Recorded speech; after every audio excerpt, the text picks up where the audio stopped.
Dalam upaya memperkuat sinergi lintas sektor dalam pencegahan dan penanggulangan penyalahgunaan narkoba, Badan Perencanaan Pembangunan Daerah Bapeda Kabupaten Lampung Tengah bekerja sama dengan Badan Narkotika Nasional atau BNN Provinsi Lampung menyelenggarakan kegiatan bertajuk Sinkronisasi Program dan Kebijakan Kabupaten Kota Tanggap Ancaman Narkoba. Kegiatan ini dilaksanakan Rabu 28 Mei 2025 di Cafe Monbil Lampung Tengah. Acara ini menghadirkan sejumlah pejabat daerah, perwakilan perangkat daerah, tokoh masyarakat, serta unsur terkait lainnya yang memiliki peran strategis dalam mendukung Kabupaten Kota Tanggap Ancaman Narkoba atau KOTAN. Melalui forum ini, Bapeda dan BNN Provinsi Lampung mendorong penyelarasan kebijakan, serta integrasi program pencegahan narkoba dalam dokumen perencanaan pembangunan daerah. Pentingnya kolaborasi antar instansi untuk menciptakan lingkungan yang bersih dari narkoba. Ancaman narkoba tidak bisa dihadapi secara sektoral, harus ada pendekatan kolaboratif dan sistematis, agar program pembangunan daerah juga memuat dimensi perlindungan generasi muda dari bahaya narkoba. Kabupaten Kota Tanggap Ancaman Narkoba merupakan strategi nasional yang harus diadopsi dalam perencanaan dan penganggaran pembangunan di tingkat daerah. KOTAN adalah pendekatan komprehensif yang melibatkan pemerintah daerah, masyarakat, dan dunia usaha dalam mencegah dan menanggulangi penyalahgunaan narkoba. Melalui forum ini diharapkan setiap perangkat daerah memahami urgensi integritas kebijakan anti narkoba dalam rencana kerja masing-masing. Selain itu, forum ini juga menjadi wadah berbagi informasi, praktik baik, serta merumuskan langkah-langkah konkret menuju Lampung Tengah yang tanggap dan tangguh terhadap ancaman narkoba. Acara kegiatan sinkronisasi program dan kebijakan Kabupaten Kota Tanggap Ancaman Narkotika hari Rabu tanggal 28 Mei 2025 dimulai. Marilah kita awali acara hari ini dengan mengucap lafaz basmalah. Menyanyikan lagu kebangsaan Indonesia Raya dan Mars BNN. Hadirin dimohon berdiri.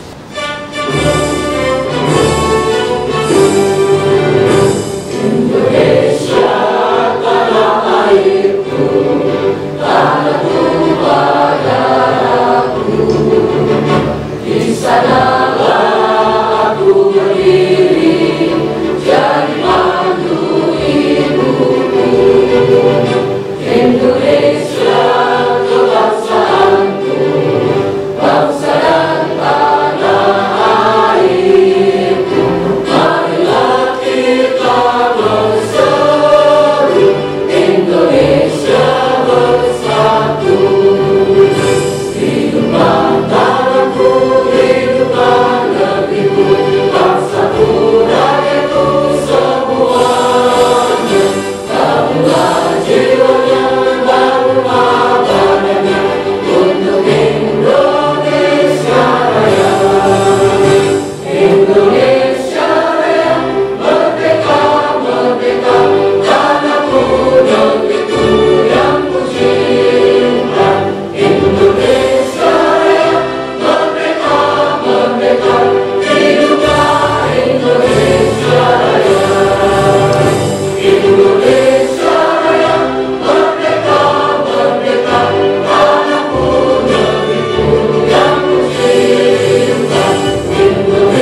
Silakan duduk kembali.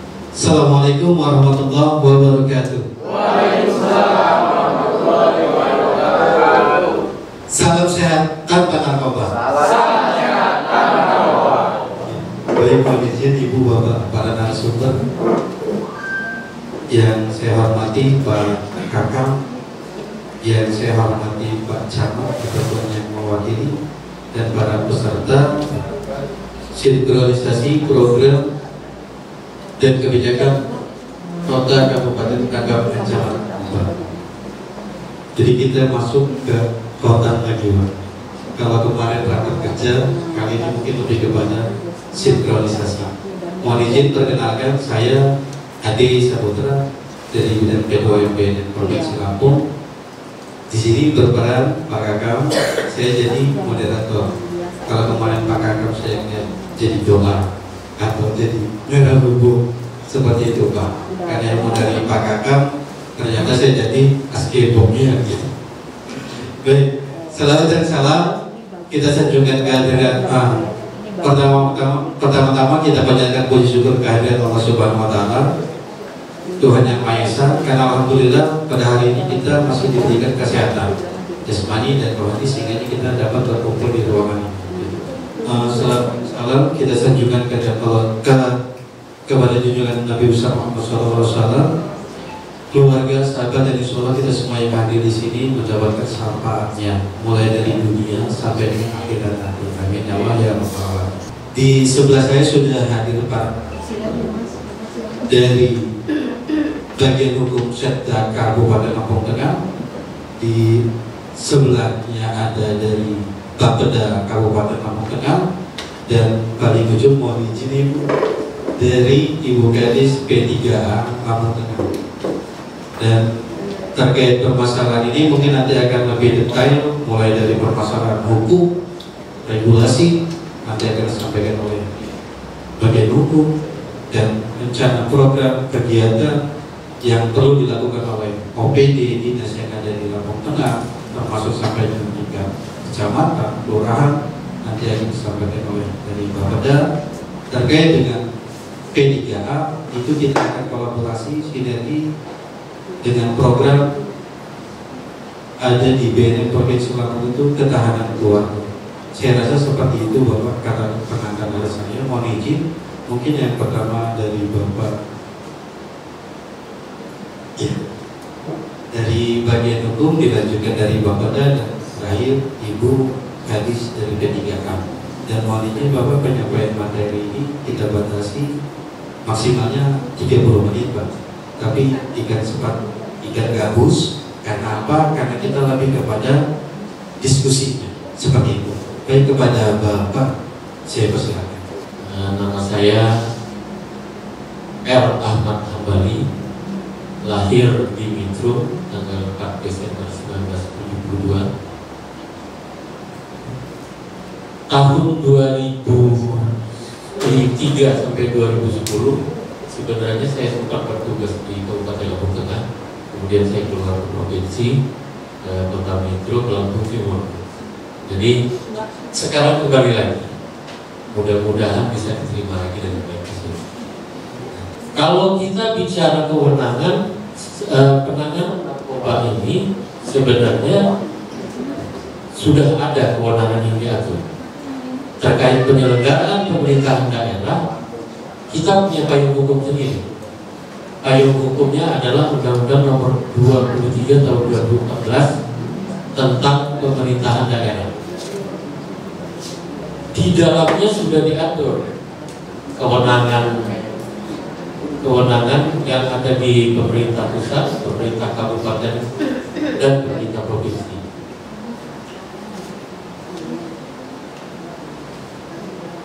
Ada yang sudah memahaminya, Bapak Ibu?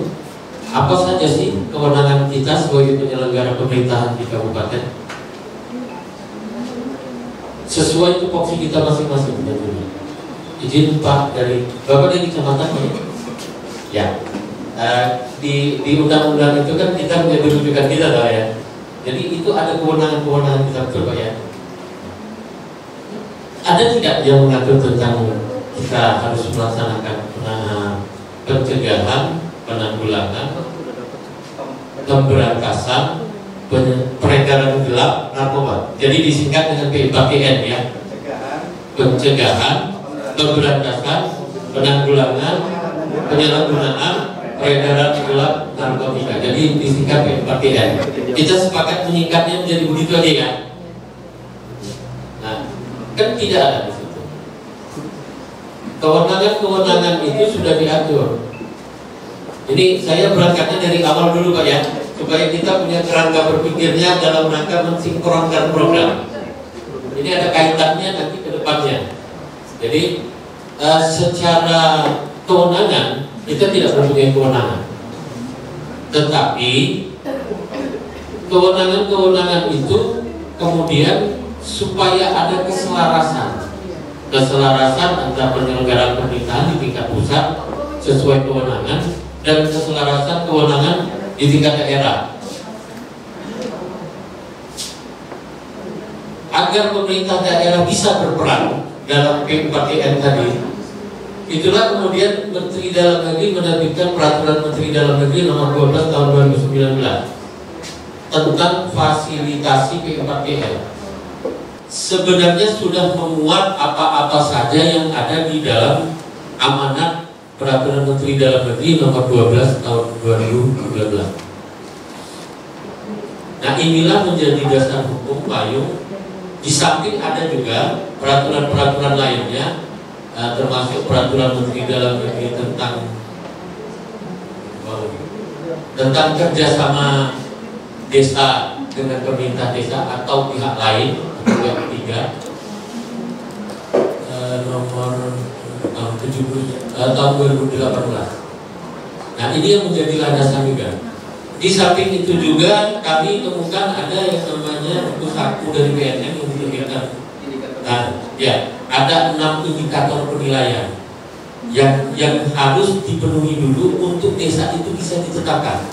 Nah, ini kemarin saya sempat bicara, saya minta kemarin sebenarnya dari BNN menjelaskan itu karena ini ada yang dia usulan untuk penetapan ini, dia kalau bahasa orang Jawanya itu bottom up, dari bawah usulan ini dinilai oleh BNN, salah satunya adanya partisipasi masyarakat, kesediaan aparatur, kemudian keterlibatan masyarakat, perangkat dan kepala kampung dalam musyawarah desa, kemudian ya termasuk fasilitas. Nah, ini ada 6 indikator.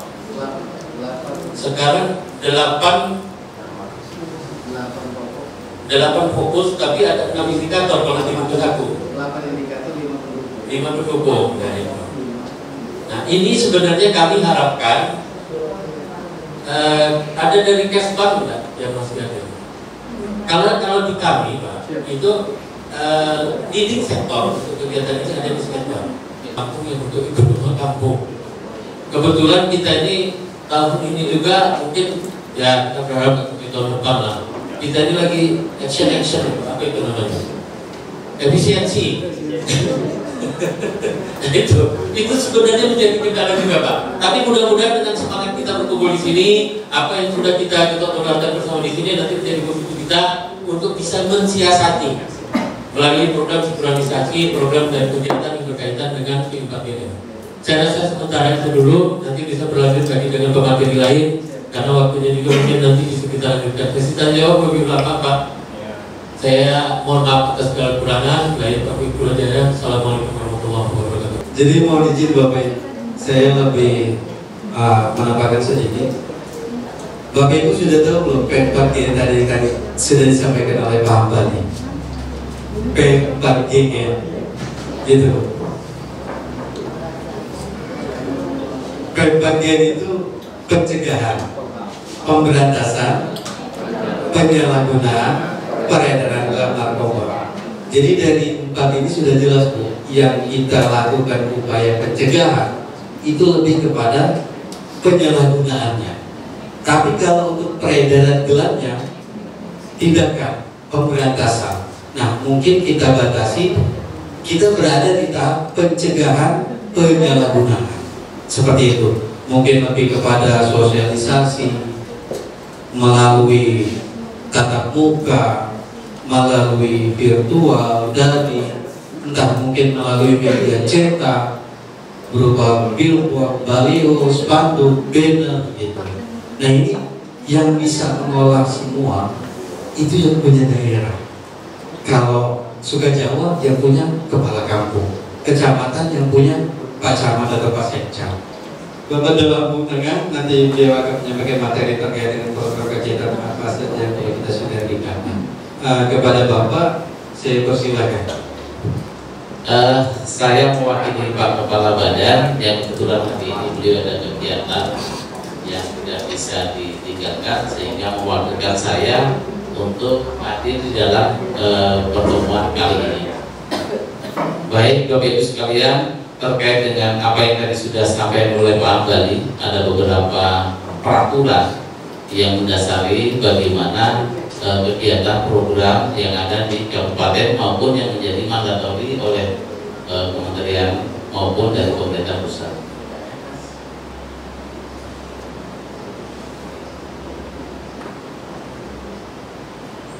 Ya, ini beberapa dasar kaitan dengan perencanaan, karena kami basicnya perencanaan yang ada di sini.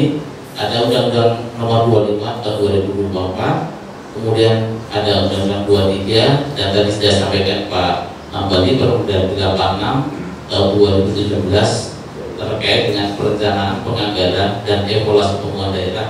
Itulah yang menjadi kitab dari Bapeda. Bapeda kitabnya Perundang 86 tahun 2017 terkait dengan sinkronisasi kegiatan, baik kegiatan pusat, provinsi, kabupaten. Lanjut, bentar. Kemudian kita ada Perda Lampung Tengah nomor 4 tahun 2024 tentang RPJMD yang sudah disahkan tahun kemarin berkenaan dengan rancangan kegiatan 20 tahun ke depan. Kira-kira Bapak Ibu yang masih 20 tahun bekerja ada di sini atau sudah pensiun? Mbak Indah 20 tahun lagi masih jadi pegawai atau sudah pensiun Mbak Indah? Berarti masih muda. Kalau dulu mudah-mudahan kan PJMD tahun ini terakhir ya. Sudah itu kan kita buka. Dan kebetulan di tahun ini kami juga lagi menyusun PJMD apa yang disampaikan Pak Bani. Kita sudah rancangan, sebentar lagi rancangan tersebut akan kita kirimkan ke DPRD untuk dibahas bersama dan akan disahkan di tahun ini paling akhir bulan Juli tahun 2025. Kalau sampai tidak disahkan ada sanksi, kepala daerah, dewan tidak akan mendapatkan tunjangan gaji selama itu belum disahkan. Jadi itulah kewajiban daerah untuk mengesahkan, menyusun dan mengesahkan rancangan pembangunan jangka menengah daerah. RPJMD itu turunan dari RPJD Mas. Jadi RPJMD itu 20 tahun, kalau RPJMD itu 5 tahunan. Jadi RPJMD kita ini tahun pertama RPJMD tahap awal 2025-2029. Karena nanti kita masih ada 3 tahap lagi RPJMD sampai dengan 2045. Mudah-mudahan yang hadir ada tambahan. Kalau info yang sekarang kan ada tambahan masa pensiun jadi 65 tahun PNS. Jadi masa perpanjangan PNS jadi 65 tahun. Usulan Pak. Oh baru diusulkan ya. Usulan Kapolri. Ya. Sebenarnya kalau kita kurang sepakat juga ya. Nanti yang muda gak kebagian lagi. Kemudian terkait dengan program kegiatan, beberapa OPD yang tadi Pak Bali mungkin sudah sampaikan cuplikannya, banyak sebenarnya kegiatan di OPD itu yang bisa mendorong kegiatan terkait dengan pencegahan narkoba. Salah satunya mungkin di pendidikan. Di pendidikan itu kalau saya ingat 2014 Pak Bali, kita sudah pernah mengadakan tes narkoba untuk seluruh SMA yang ada di Lampung Tengah. Kebetulan saya dulu masih di dinas kesehatan, sehingga saya mengikuti kegiatan tersebut. Mereka iuran sesuai dengan parameter. Itu 2014 kita temukan beberapa kasus yang menjadi ya Kalau dulu masih 3 parameter mas, kalau mau 4 parameter. 7 ya sekarang ya, ini kan sudah baru nih, harus ada kemajuan lagi ya. Nah, untuk di beberapa tahun ini kayaknya di pendidikan mereka masih mengadakan terkait penyuluhan dan sebagainya. Kemudian kita ada di kesehatan, ada di program pemenuhan upaya kesehatan, itu mereka ada evaluasi kaitan dengan supervisi kaitan dengan nafsa. Itu anggaran juga sebenarnya masih minim, sebenarnya masih bisa ditingkatkan lagi tuh mas. Ya. Kemudian di pemberdayaan dan pegawai organisasi masyarakat kita ada hibah untuk masuk di apa bu, granat ya, granat ya, di granat tahun ini kita ada hibah 25 juta. Kalau tahun kemarin kita ada hibah di BNK karena memang dengan potensi yang masyarakat yang luas, masyarakat yang banyak, sehingga sangat mungkin di Lampung Tengah ini peredaran ini sangat tinggi, sehingga menjadi ancaman di belakang hari. Baik Bapak sekalian, mungkin itu yang bisa saya sampaikan. Terima kasih atas partisipasinya dan saya akhiri wabillahi. Wassalamualaikum warahmatullahi wabarakatuh. Abdul Rahman SKMM dari Bapeda Kabupaten Lampung Tengah yang menyampaikan materi terkait dengan program yang bisa kita sinergikan atau kolaborasi dengan BMKG. Berikutnya narasumber dari P3A Bu ya, Ibu Nuliana SAMH, Kepala Dinas P3A. Izin Ibu, kalau kemarin kita lebih kepada program ketahanan keluarga, kali ini lebih kepada sinkronisasi program pemberdayaan masyarakat. Baik, seperti itu. Dan kepada Ibu, Assalamualaikum warahmatullahi wabarakatuh. Saya perkenalkan, nama saya seperti yang disampaikan tadi, saya tertulis Nuliana SKMK. Sampai saat ini saya masih di Dinas Pemberdayaan Perempuan dan Perlindungan Anak Kabupaten Lampung Tengah. Pada kesempatan ini kami akan membahas tentang memberikan materi tentang sinergitas program pendidikan keluarga anti narkoba dalam pelaksanaan kampung bersih narkoba. Sebelumnya kami ucapkan ke Bapak Sekjam, terima kasih Pak. Waktu kemarin saya sempat memberikan materi di kampus Sukajawa, tapi hanya dengan Pak Akam dan Ibu Akam DPPKK Kecamatan dan kadus-kadus di sana ya. Pada hari ini sepertinya materinya tidak jauh berbeda, karena Dinas Pemberdayaan Perempuan itu adalah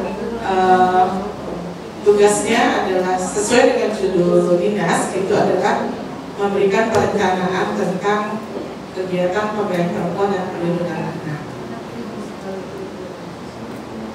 Seperti kita ketahui, narkoba di Indonesia ya, berbicara Indonesia, kategori penyalahgunaan narkoba, pekerja, ini pekerja yang paling banyak ya, 50%, 59%. Dengan anggapan mereka mempunyai dana sendiri untuk membeli dan juga pergaulan mereka sudah lebih luas. Kemudian pelajar ada 24%, ini termasuk besar juga. Kemudian populasi umum itu 17%. Nah ini di sini disebutkan Dinas Pemberdayaan Perempuan dan Perlindungan Anak mempunyai tugas dan fungsi merumuskan kebijakan teknis bidang pemberdayaan perempuan dan perlindungan anak.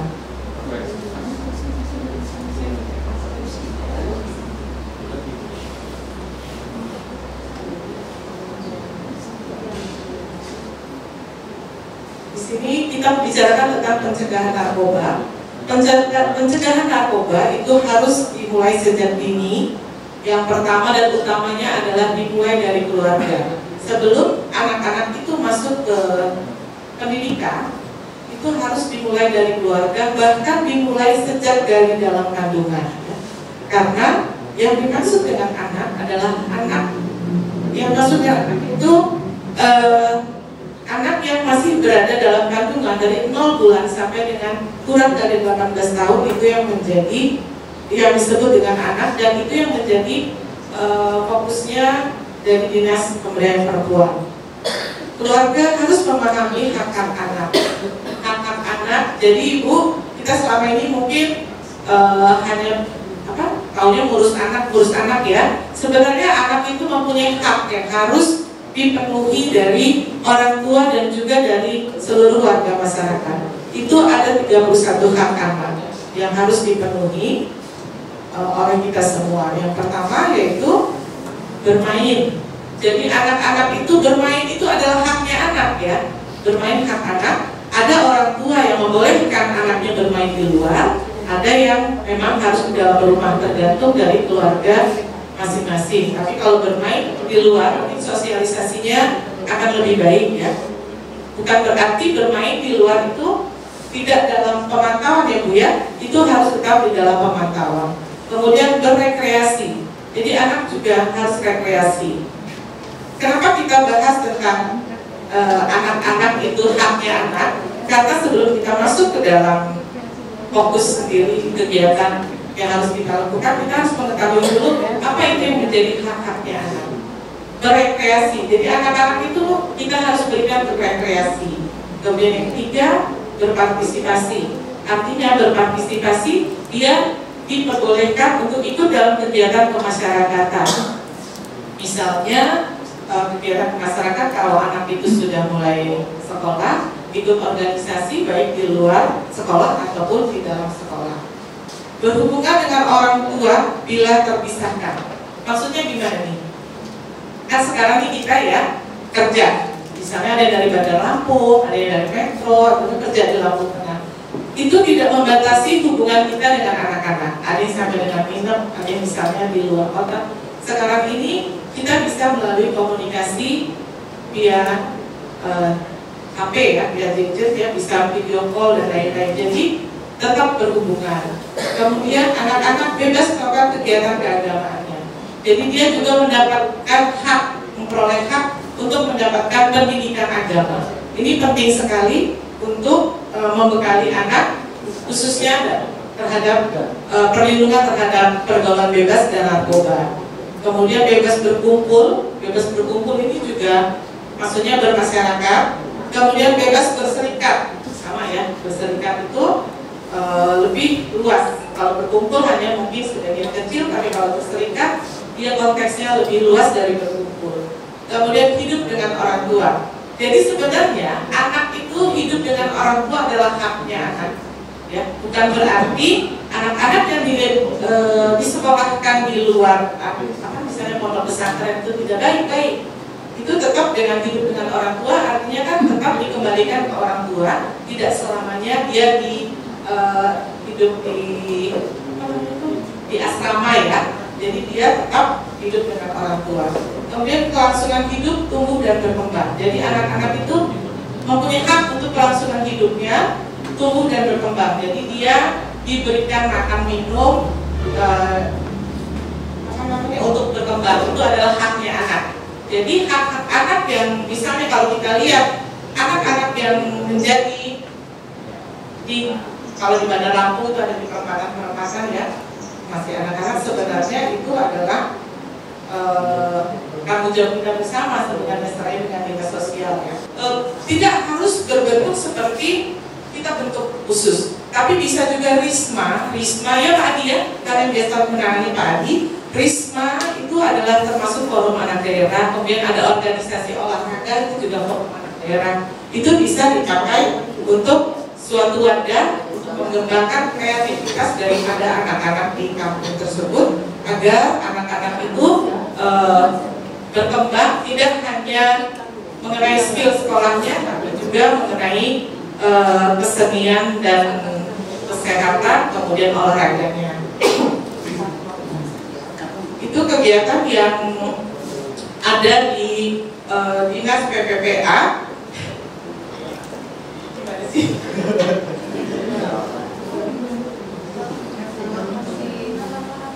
Itulah kegiatan-kegiatan Dinas PPPA yang bersinergi dengan kaitannya dengan kampung bersih narkoba. Ada beberapa kegiatan Pak dari BNN yang bisa kami sampaikan.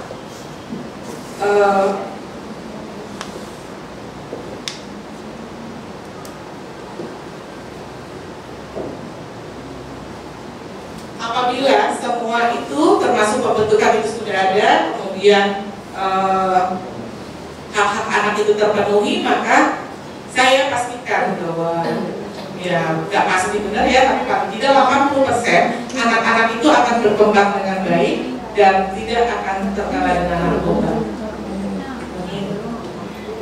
Karena apabila hak itu sudah terpenuhi, anak akan mempunyai karakter yang baik dan terpenuhi sehingga terhindar dari narkoba ya. Demikian yang saya sampaikan, mungkin nanti kita akan banyak tanya jawab tentang apa saja sih yang berkaitan dengan Dinas Pemberdayaan Perempuan. Demikian kami sampaikan. Terima kasih. Wassalamualaikum warahmatullahi wabarakatuh. Oke, baik, terima kasih Ibu Yuliana, Kepala Dinas P3A yang sudah menyampaikan materi terkait dengan pemberdayaan perempuan dan perlindungan anak. Karena betul Bapak Ibu,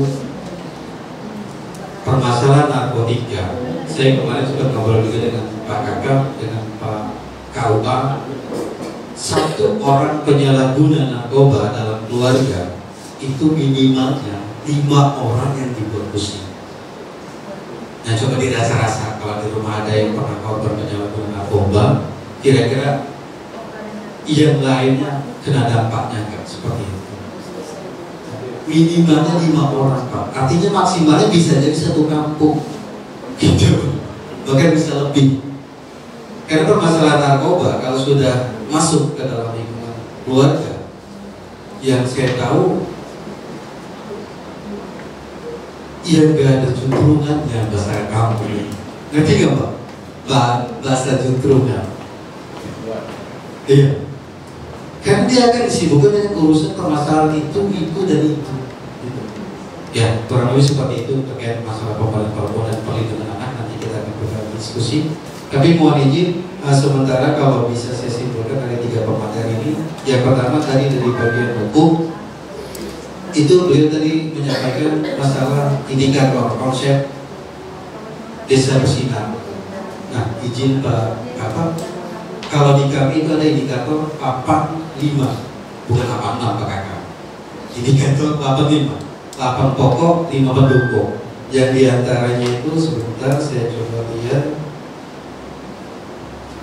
Nah, dari indikator yang 8 tadi, yang pokok, yang pertama itu kasus narkotika, yang kedua angka kriminalitas, ketiga itu bandar pengedar narkoba, keempat kegiatan produksi narkoba, yang kelima angka pengguna narkoba, yang keenam barang bukti narkoba, berikutnya entry point narkoba, kurir narkoba. Nah, untuk 5 kriteria pendukungnya, banyak lokasi hiburan, tempat kos dan hunian dengan privasi tinggi. Nah, ini banyak kita dapati di kampung-kampung, biasanya ada tempat kos atau rumah-rumah yang dengan privasi tinggi.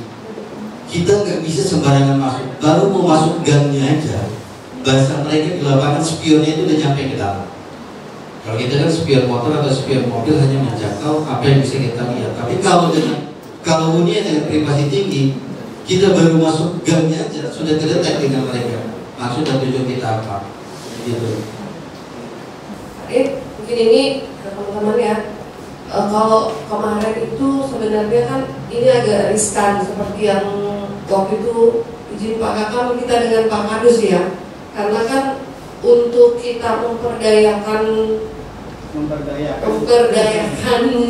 apa mantan pecandu terutama.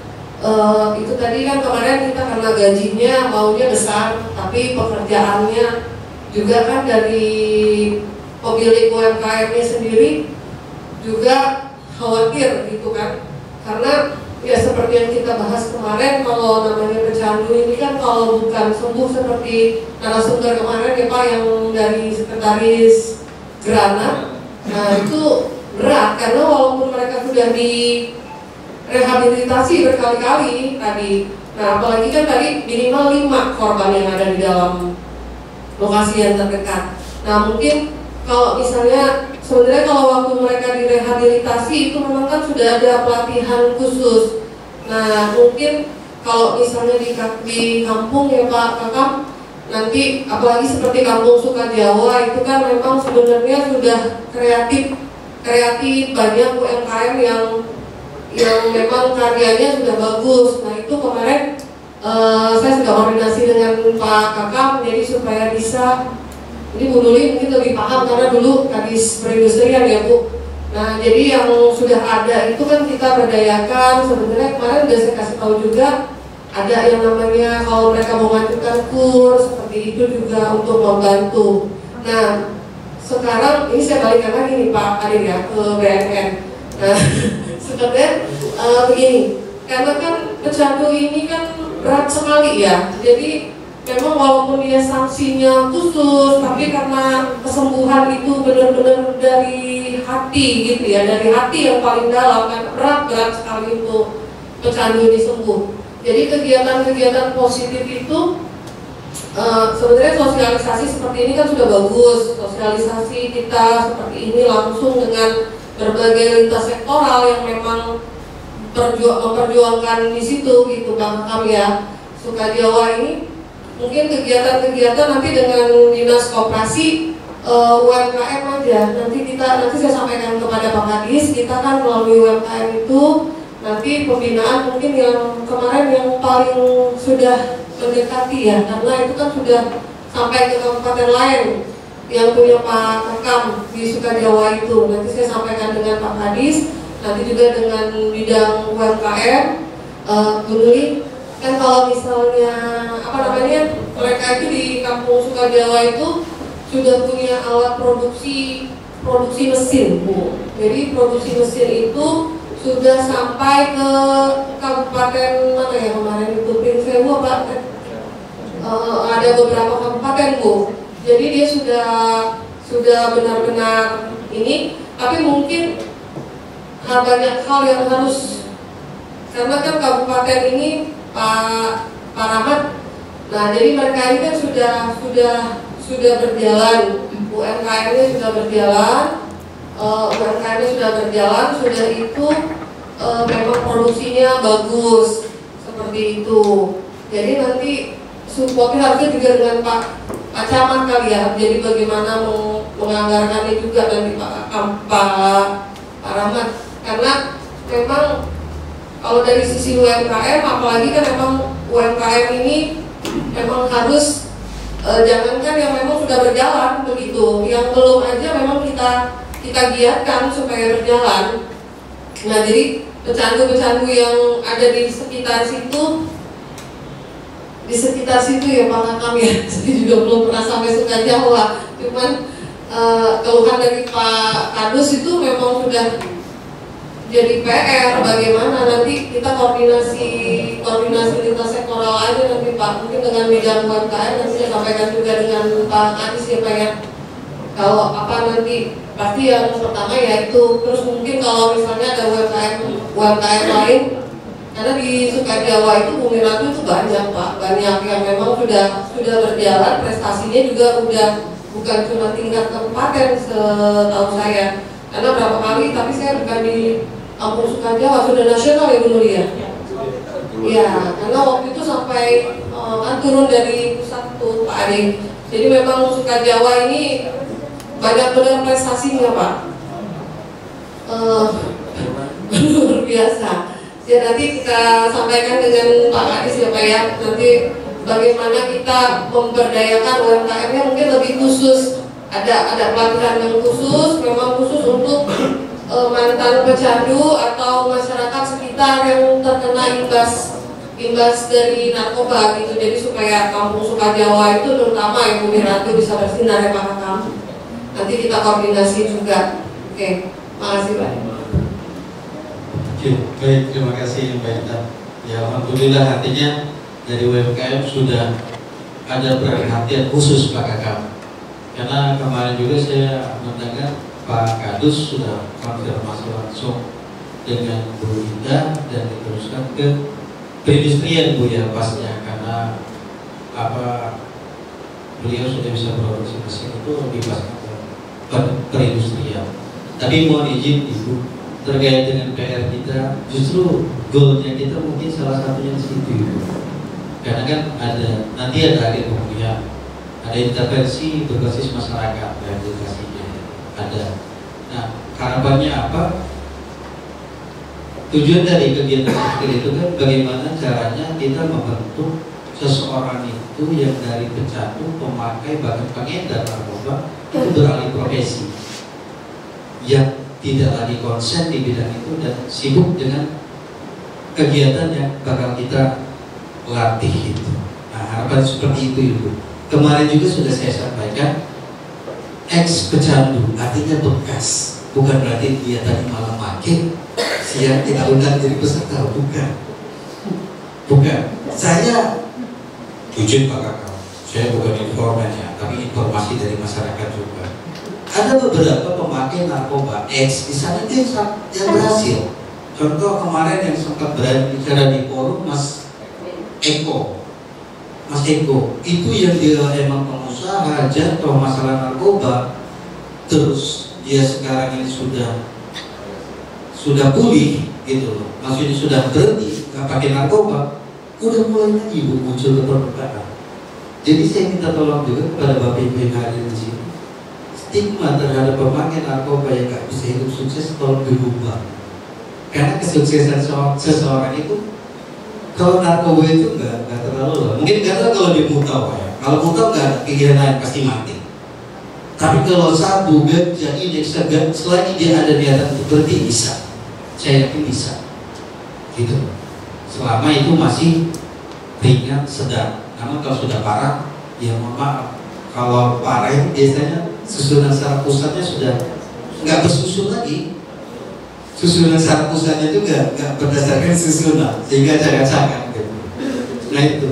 Nah yang kedua juga kemarin saya minta dari balai kampung itu pesertanya paling tidak, kalaupun tidak ada ex pecandu pemakai narkoba yang mau ikut kegiatan itu, cari keluarga yang benar-benar bermasalah. Contoh, anaknya pemakai, orang tuanya tidak dilibatkan jadi peserta. Itu, lakinya ketangkep, dikurung, dipidana, istrinya kita tarik jadi peserta. Gitu. Saya di seksi penyakit tidak menular dan kesehatan jiwa, dan kebetulan saya juga yang menyusun bagian anggaran untuk kegiatan PTM dan Keswa ini. Nah, kalau di PTM Keswa selama ini kegiatan nafsa itu memang ada rekeningnya khusus, tapi di dalam rekening itu kegiatan khusus menyentuh nafsa sendiri tidak ada gitu. Jadi kita lebih ke screening ODGJ gitu. Kalau screening ODMK, orang dengan masalah kejiwaan gitu. Jadi sebenarnya kalau udah beberapa kali saya terpapar juga dengan P4GN ini, hanya saja mungkin belum pernah dimasuk kegiatannya di kegiatan kami gitu. Dan waktu itu pernah saya usulkan untuk pemanfaatan atau optimalisasi di PWL itu juga mental juga gitu, apalagi ditambah dengan efisiensi anggaran gitu. Jadi kalau di rekening nafsa sendiri di kami itu hanya 6 juta saja setahun gitu. Dan ini saya juga pengennya beraksi sih untuk kegiatan P4GN ini ya, tapi saya nggak tahu nih mulai dari mana gitu. Mungkin itu, terima kasih. Jadi mungkin kalau bisa saya simpulkan lebih. Terima kasih Pak Moderator. Terkait dengan tadi disampaikan bahwa BPS dan sebagainya, untuk di tahun ini kita ini perubahan sudah masuk ke hari ini fasilitasi Mas. Makanya mungkin nanti jam 12 kami persiapan fasilitasi RKPD oleh provinsi. Setelah RKPD provinsi difasilitasi, seminggu kemudian itu ada pergub yang dikeluarkan.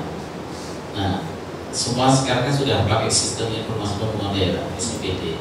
Jadi nanti teman-teman di keuangan pasca terbitnya pergub itu mereka langsung tarik data untuk menjadi KUAPPS. Nah, KUAPPS itu dasarnya apa? Dasarnya RKPD. Program kegiatan yang di RKPD itu masuk di KUAPPS. Tapi kalau di KUAPPS masuk program baru, kegiatan itu akan bisa.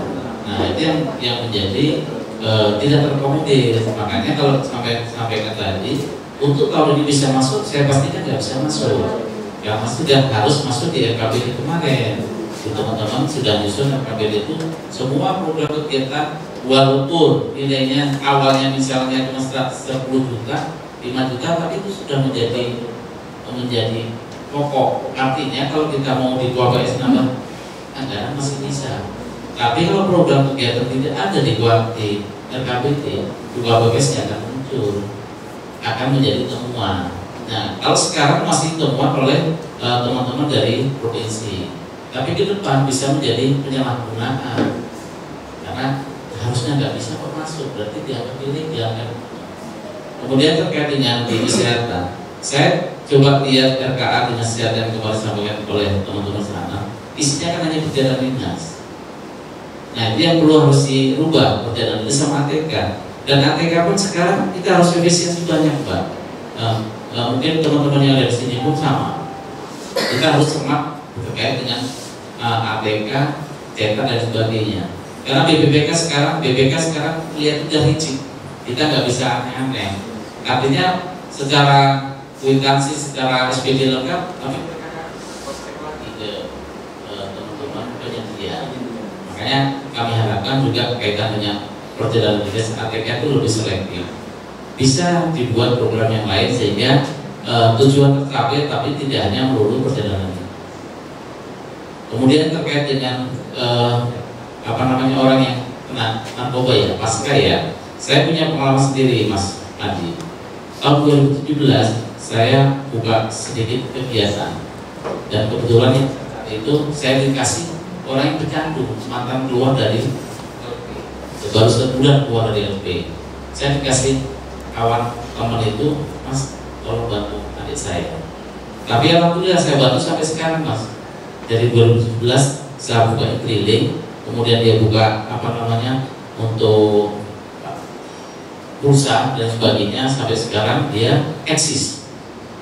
Jadi artinya teman-teman pecandu kalau memang seperti kata Mbak Endah tadi, dari hatinya memang pengen keluar dari situ, ya alhamdulillah masih bisa.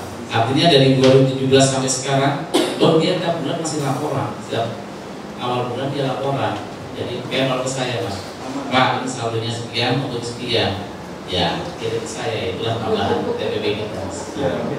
Artinya pun masih, kalau memang mereka niat masih diarahkan, dan udah nikah lagi, punya anak, dan alhamdulillah survive dan pertarahan artinya kan. Jadi harapannya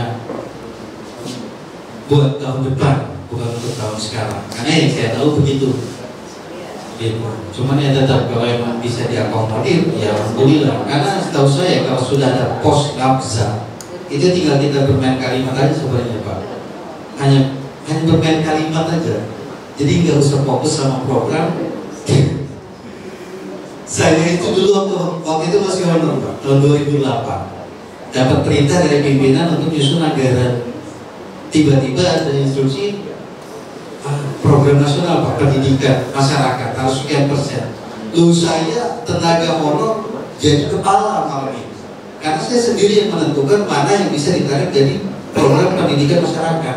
Nah, harapannya ya tinggal diselaraskan, hanya bermain pola kalimat aja. Saya rasa seperti itu. Tapi yang jelas tadi untuk posnya ya jangan hanya terfokus dengan perjalanan dinas gitu loh, ini. Apalagi kayak model ATK, perjalanan dinas. Karena emang betul itu sangat riskan. Karena bocoran sedikit dari pusat tidak sedang mereka pantau, sedang mereka diri. Mereka nggak cross-check ke kita, tapi mereka langsung ke dianya. Kayak kita nginep di mana, hotelnya dulu ditanya, baru kita ditanya. Nah itu. Oke, baik, dari Pak Kakak mungkin ada. Oke, terima kasih Pak Ade. Sedikit saja menambahkan. Terima kasih. Yang pertama kali, yang mana nanti di tanggal 20 di tanggal 26 Juni lupusnya Sukajawa, yang mana Sukajawa mau dibersihkan dari narkoba. Begitu Pak ya? Desanya, ya, desanya Kebersinan yang tadinya sempat menurut Intel nomor 3 rawan narkoba di. Coba saya klarifikasi dulu Pak. Mohon izin ya, saya klarifikasi. Jadi bukan Suka Jawa itu peringkat ketiga, bukan peringkat ketiga. Di Provinsi Lampung itu ada tiga kabupaten, ada 3 desa yang perlu dilakukan intervensi terkait dengan program pemberdayaan masyarakat, program dayati, dan rehabilitasi seperti itu Pak. Oh baik ya. Jadi karena ada opsi 3 tadi, kami berpikir resiko terkecil dari urusan yang nggak jelas, gitu. Makanya saya coba konfirmasi dengan Pak Kakak waktu itu kan, bisa toh kita hanya mengadakan talk show kegiatan di tahun berapa itu waktu Pak Budi kan. Nah dari situlah saya ambil kesimpulan kita ada logus desa pesisirnya di Suka Jawa, karena Pak Kakaknya sudah bisa kita komunikasikan. Karena bedanya dengan kejadian sama Usuji Pak, itu sulit kan untuk akses masuknya. Masuk dalam artian kita koordinasi dalam hal kegiatan pencegahan pemberdayaan masyarakat itu. Jadi bukan Suka Jawa ranking ketiga, bukan. Oh Seperti itu. saya kira Suka Jawa ini Turun rankingnya Pak. rawan narkoba di Provinsi Lampung urutan ketiga. Nah, saya berangkat seperti itu, seperti itu. Jadi begini Pak De, saya sangat mendukung atas kegiatan ini, yang terutama pecandu narkoba ini. Bagaimana cara mengundang mereka itu ketika nanti ada kegiatan talk show itu nanti. Karena kita undang mereka, kalau mereka dengar nama BNN itu sudah dapat duluan. Nah, seperti kata Pak Ade tadi, yang dulu itu yang pecandunya yang diundang jadi peserta gitu. Bagaimana cara supaya kami ini meyakinkan mereka bisa hadir? Nah, karena ketika kami belum tahu bahwasanya ada acara dari BNN, mereka sudah takut duluan. Saya pastikan mereka nggak mau hadir. Nah, bagaimana caranya supaya mereka bisa hadir? Apa kita bohongin seperti kata Pak Ade kemarin, undang mereka ke balai desa, nah nanti telepon kami datang. Apa seperti itu? Demikian. Terima kasih. Baik, ya saya sangat bisa memahami apa yang disampaikan Pak Kakak, karena masyarakat sana itu sudah sangat menyaksikan di tahun berapa itu pernah ada terjadi insiden yang dimana anggota BNN seperti kami juga gitu. Tapi apapun itu, kalau istilah saya itu semua pasti berlalu gitu. Dan hal itu sudah berlalu. Saat ini pun desa Suka Jawa, kampung Suka Jawa itu mendapatkan perhatian khusus dari pemerintah. Contohnya tadi selalu muncul dalam artian begini, pengajiannya banyak, ya kan? Hal-hal yang positif itu sudah banyak terjadi di situ kan. Terus apa lagi? UMKM banyak, bahkan sudah bisa punya produk barang bisa dikirim antar kabupaten kan gitu. Hanya penyakitnya orang yang sudah terlanjur genap, ya itu betul agak sulit. Makanya kemarin saya sudah koordinasi baik dengan Mbak Putri juga, silakanlah adakan acara atau apa. Kalau emang mereka mau minta kami hadir, kami akan hadir. Gitu. Kami akan hadir, kami akan menyampaikan maksud dan tujuan kami. Hanya yang saya khawatirkan ketika itu terjadi, kami sudah menyampaikan, nanti pesertanya itu bakal bisa lebih. Itu repotnya. Itu juga bakal jadi masalah kita. Karena itu udah pernah terjadi di kampung Ampai. Awalnya mereka menolak, gak bisa BNN datang ngapain. Tapi setelah kami menyampaikan keluar, semua mau ikut. Ujungnya mereka ribut. Akhir cerita si pelopor si orang yang contoh di sini Mbak Putri harusnya jadi peserta ngalah karena ada masyarakat yang mau jadi peserta. Ya kata saya itu resiko kamu seperti itu. Nah itu Pak Kakak. Assalamualaikum warahmatullahi wabarakatuh. Kami dari Kecamatan Sekda Kabupaten tentunya dalam hal ini fungsi kami kecamatan ini kan pengawasan, pembinaan dan koordinasi. Dan disampaikan Pak Kakak dari menambahkan karena kampus kedua salah satu tempat awal dari BNN. Jadi sampaikan Pak Kakak tadi rasa ketakutan dan sebagainya itu dan sebuah BNN itu masih terngiang-ngiang. Tentunya dalam hal itu di kampung Sukadawa ini banyak prestasi yang sudah ditampilkan, di antaranya untuk kegiatan olahraga Pak Kakak, kemudian pengajian-pengajian, kemudian UMKM-nya itu yang ditampilkan. Tentunya dalam hal ini harapan kami mungkin kalau pernah ada program dari OPD terkait Lampung Tengah untuk kemajuan daripada kampung ini, termasuk untuk para mantan pemakai itu. Jadi alhamdulillah di sini ada Pak Kakak, mungkin sedikit banyak beliau itu megang kendali di kampung. Tapi jangan bahasanya kita untuk ini kan namanya pencegahan, pencegahan. Jadi pemberdayaan seperti saya sampaikan tadi. Tentunya kita ada perhatian khusus terkait dengan apa? Narkoba itu Pak dari kami. Tentunya harapan kami selaku pemerintah di tingkat kecamatan, di mana beberapa sudah banyak prestasi disampaikan Bu Noli tadi, tapi sudah beberapa kampung tadi di Tulungakan, Rahayu, Harjo, Sukajawa. Yang sekarang memang tadi disampaikan dari Bu Indah, masalah UMKM yang ada di Pulau Jawa ini. Salah satunya tadi disampaikan tadi Mas Eko ya, mantan pecandu pemakai. Bahkan beliau punya usaha terkait sampai dengan variasi dan sebagainya. Ya, betul Pak, seperti itu gitu. Jadi paling tidak kemarin juga saya sudah ngobrol dengan Pak Camat, bisa nggak kira-kira Bapak buat surat edaran yang sifatnya menyampaikan kepada kepala kampung untuk mengeluarkan peraturan edaran itu kepada masyarakat atau UMKM menengah ke atas terkait dengan pembuatan billboard A, billboard B, 1x2 aja. Masing-masing ruko itu masang billboard A, billboard sepatu atau billboard 1x2. Kalau di situ sudah marak sekali terlihat spanduk rame gitu.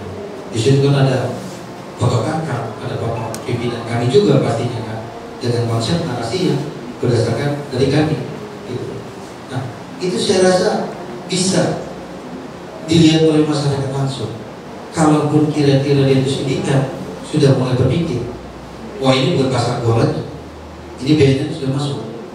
Kalau dia pemakai, kita ada spanduk-spanduk yang lebih menarik lagi Pak, lebih humanis kepada pemakai. Artinya di BNN bisa rekam. Nah ini Pak, jadi saya minta peranan aparatur kampung, mulai dari aparatur kampung sampai ke kecamatan, ini kurang sosialisasi ke masyarakat. Saya rasa dengan salah satu itu pemasangan sepatu yang marak di mana mereka bisa akses, bisa lihat dan bisa mudah menghubungi, itu pasti akan dengan sendirinya masyarakat. Dari saya selaku moderator, mohon maaf apabila ada penyampaian kata kalimat ada yang kurang berkenan, dan kepada Allah saya mengaku, saya akhiri. Billahi taufiq wal hidayah. Wassalamualaikum warahmatullahi wabarakatuh.